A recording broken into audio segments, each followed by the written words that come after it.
I'm the answer to your every cry. So illusion for the way behind.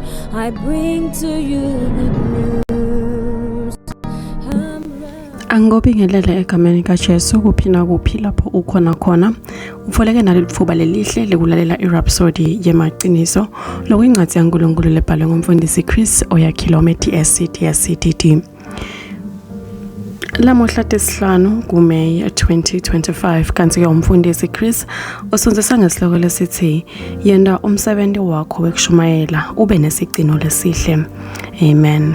1 Peter 2 verse 2-3 uthi njengebamfana labasanza kudalwa langadelelani lubisi lwamoya loluhlandekile nalolungakabhicwa nalutho lolu livi laNkulunkulu lentawuthi ngekulunatha nikhule nize nisenziswe nani senitibonele ngekwenu ukuthi inkosi inemusa njengoba kusho umbhalo.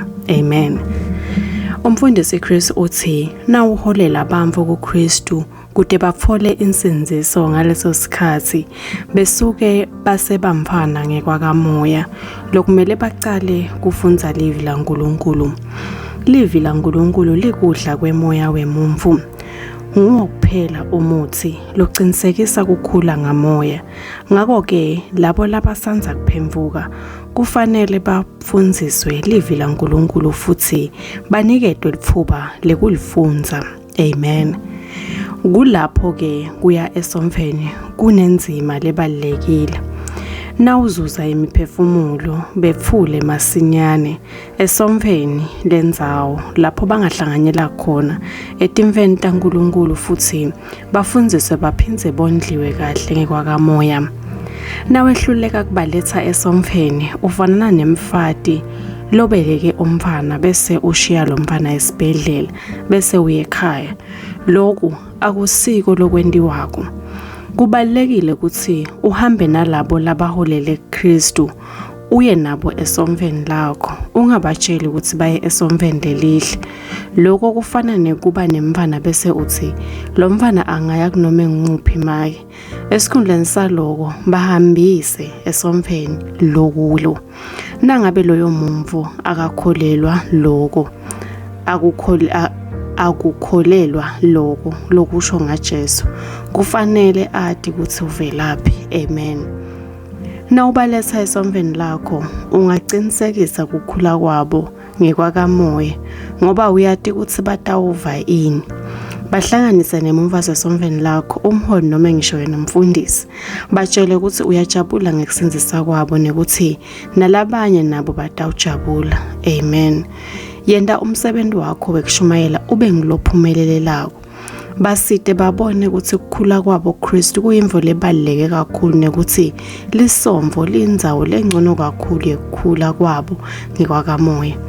Uma ngabe awusilo lulwingwa lelisomvo lendzawo noma ke ufuna kuba lilunga ungaphola isomvo lesonzelene nawe leChrist Embassy noma ke ungene ku www.christembassy.org kude uphole lwadi lolwengetiwe. Amen. Kuchubeka nesifungo sefunga imisebenzi yabaPostoli 2 verse 47 baseFeso 4 verse 11 kuya 12 neHebrew 13 verse 17. Kulesikhathi sanyalo ucela sisho na umthandazo udawusho emva kwami uthi babe lothandzekako. Ngiyabonga ngelungelo lekuholela labanye kuKristu kanye nekubahola kulolu hambo lwabo lekukholwa. Ngishumayela tindzaba letimnanzi ngekuhlanganipha nangekucophelela kude ngiciniseke ukuthi labo lengibakholelako bayakhuliswa futhi basekelwe eqinisweni.